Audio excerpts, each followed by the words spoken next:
Good morning. What you just dropped there. How are you doing, my friend? Excellent. How are you? Thank you very much for joining us and joining the podcast. If there's one question I get a lot of when I do my seminars abroad, one question would be, is Zionism, what is it? I'm against it because it's an ism. How would you respond to that? Someone who's like, can you give me a definition of what Zionism is in a sentence or two so we really get what it is? But before I get to that, let me just say one thing, which is that people have no problem with liberalism, individualism, feminism. There are all kinds of isms that are certainly not only okay, but politically correct and wonderful. But Zionism somehow becomes the problem. Zionism, at its most simple, is the notion that A, the Jews are a people, not just a religion. B, that as a people, we have ties to a particular homeland. Eretz Yisrael doesn't preclude others to having ties to that homeland. And C, we have the right, like 191 other nations in the United Nations, to establish a state on that homeland. So basically, it's Am Yisrael, the Jewish people, Eretz Yisrael, the land, the homeland of the Jewish people, and Medinat Yisrael, the state of the Jewish people. But is it still relevant today? That's the issue. In other words, many of these philosophies, etc., were once suitable. But do the Jewish people really need Zionism today? I think the Jewish people need Zionism more than ever. Certainly we needed it in the 1940s to establish a state. But now we have a dual challenge. One, Zionism is to continue to perfect that state. And it's funny, people, you want to love Israel, hate Israel, it's a country. And you can disagree, there's no country that's perfect.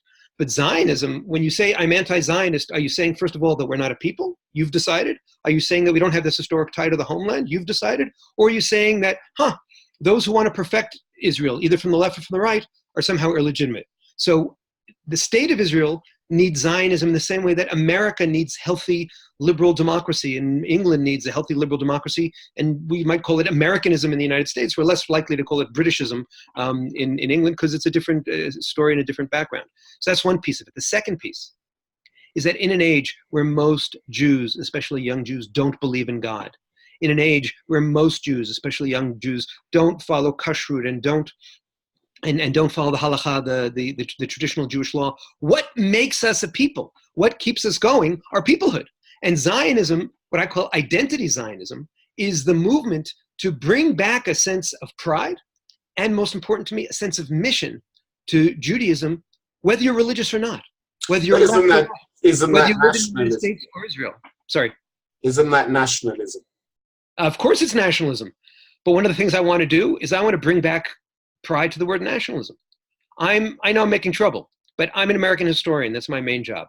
I cannot explain to you the history of the United States. I cannot explain to you the great successes of the United States. I cannot explain to you the Civil War, World War II, the great inventions, the multiculturalism, the way the United States has changed without using the word nationalism. As a Jew, I can tell you that nationalism is a neutral tool. In the 1940s, we experienced nationalism at its most horrific, most evil through the Holocaust. In 1948, we experienced nationalism at its most liberating. So the notion today that nationalism is the new N-word, that we can't use that word either, is in a sense a repudiation of the major constitutive force that organizes the 191 countries in the United, what do you call it? United Nations. Nationalism is simply saying that human beings connect. And when did the Jewish people become a nation? Aren't they like a religion like anybody else, like the Christians, the Muslims? You don't get Christians wanting states. You don't have there's Muslim states, but it's not the same issue. So when did the Jews become a people? I just thought they were a religion. When we became a people, when we became Jews, we became a people. Michael Walzer, the great liberal philosopher, says, I will not apologize for the fact that we're anomalous, that we're different, that we're strange. It's true. When I meet my Christian friends, when I host them at my home in Jerusalem, I say, Christianity is a religion. Judaism is an Oreo cookie. And just like the Oreo cookie mixes the cookie part and the cream part, and that's what makes it an Oreo cookie, Judaism mixes the nation and the religion. Tell me the story of Abraham. It's a story of God, religious moment. Is it a religious moment or a political moment, a national moment? The answer is yes, both. The Western Wall, is it a religious symbol or a national symbol? The answer is yes, both. And that's the confusion of Judaism, but that's also the joy of Judaism and the opportunity of Zionism to say, as identity Zionists, we have this double heritage. And how do we make sure that the religion strengthens the nation strengthens the religion, and we're open to those who just go through the religious part hole, and those who just go through the national door? No, but I want to push you a bit. I mean, sure. The issue of Zionism solving the problem of anti-Semitism within the early 1900s, we saw Herzl, so on and so forth.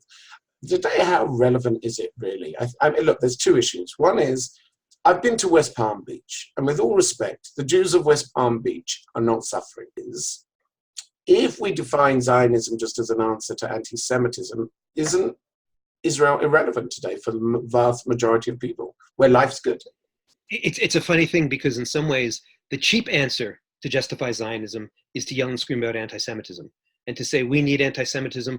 We need Zionism more than ever because anti-Semitism is surging, and we need it because of Pittsburgh, and we need it because of what happened in San Diego. And I won't go there. In fact, I spoke to the American Zionist Movement convention in New York, and I said, don't you dare hijack these horrific events to justify Zionism. I want to make the harder argument. I want to make the harder argument that as nice as it is to live in West Palm Beach, and I'll see you and raise you and go to Palm Beach or to Beverly Hills, Zionism, Judaism, are movements about meaning, car, or the biggest house.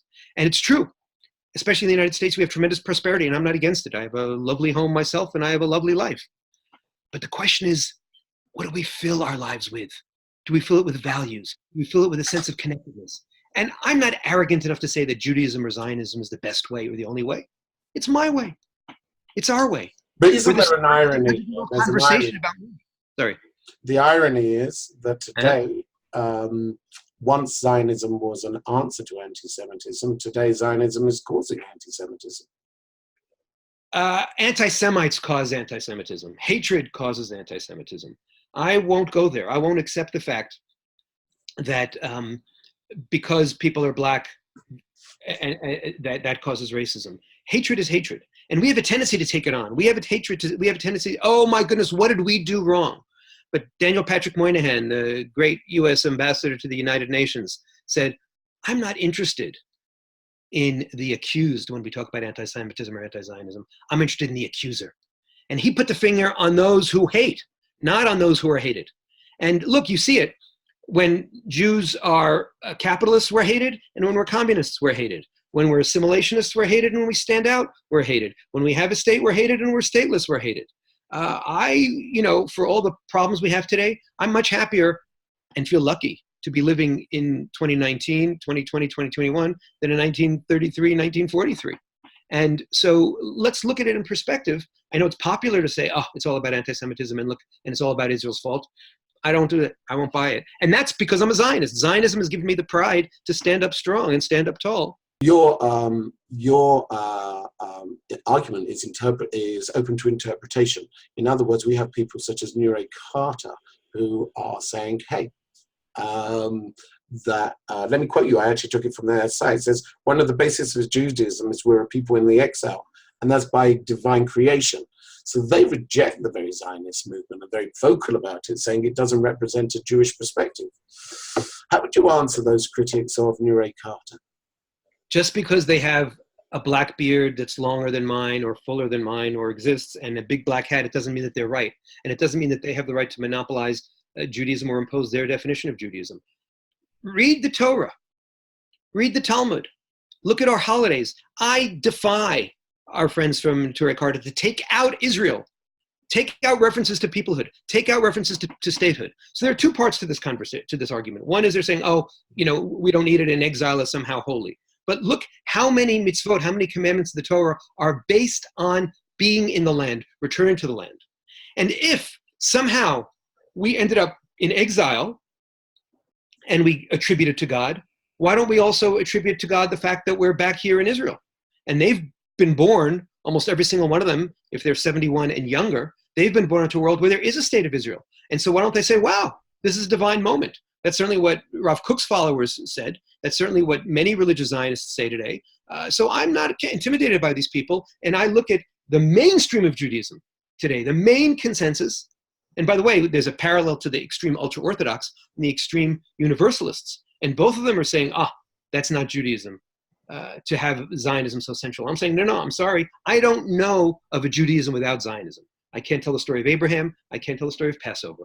I can't tell I can't use the prayers. I can't read the Torah if I have to skip over every part that's connected to Israel, peoplehood, our collective identity.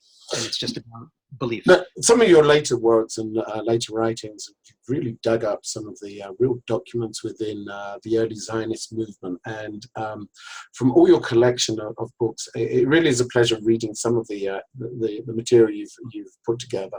The Zionist idea, which you redid again. It wasn't your first idea, but you took the book and redid it, which was great read. Look, isn't Zionism really the result of white colonialists? In other words, it's white, it's nationalism, it's colonialism, it's based in the 1900s. As white colonialism, it's not really something which should be attractive. Well, first of all, thank you for the very kind compliments and sending love right back at you. You're really a hero in all that you do. And the fact that you're able to be so substantive and also funny is one of the great gifts that you have, that you share with many students.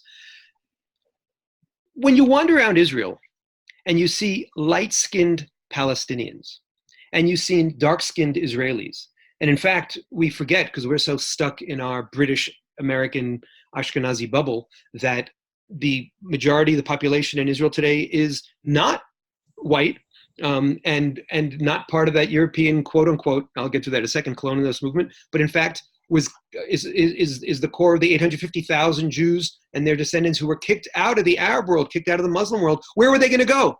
They came here and they built a life here. So this whole notion that this is a story of black and white is very, very suspicious to me. It's particularly suspicious to me because back in the day when it was cool to be white, nobody called Jews whites. Now that it's cool to target whites, all of a sudden people are trying to make us white. And all these definitions are artificial. Right? But there is some basis there. I mean, if you have, for example, a lot of the early years, the whole issue with the Mabarot, the whole issue with Yemenite children being stolen from their parents. Even in the last week or so, we've seen some of the worst race riots we've ever seen in the history of Israel with Ethiopian Jewry. Doesn't that give credibility to this idea that the status or status quo of Israel, white, Ashkenazi, European, and the Zionism reflects that? One of the things I did in updating my book, The Zionist Ideas, was to open up the conversation and make sure that we didn't just have the Ashkenazi voices, the quote-unquote white voices, but to bring in voices from Jerba, bring in voices from the Sephardi lands, bring in voices from the Arab world, from the Muslim world, in addition to bringing in women, in addition to bringing in gays, in addition to broadening it. Look, it goes back to what I was saying about the difference between Zionism and Israel. Does Israel have problems? Of course. Is Israel imperfect? Of course. Does the Zionist movement at various moments have leaders who had blind spots? Of course. But when we get to the essence of the issue, do we completely invalidate the United States of America because there's racism there and because in the Constitution itself there was racism, or do we change it? So do I work very hard to make sure that we reach out to our Ethiopian brothers and sisters and make sure that we are all about blue and white, not black versus white? Absolutely. But can I also point out that never in history has there been a mass importation of blacks from Africa to a country, except when Israel had all those airlifts, those Ethiopian airlifts. Why? Because we were brothers and sisters regardless of skin color.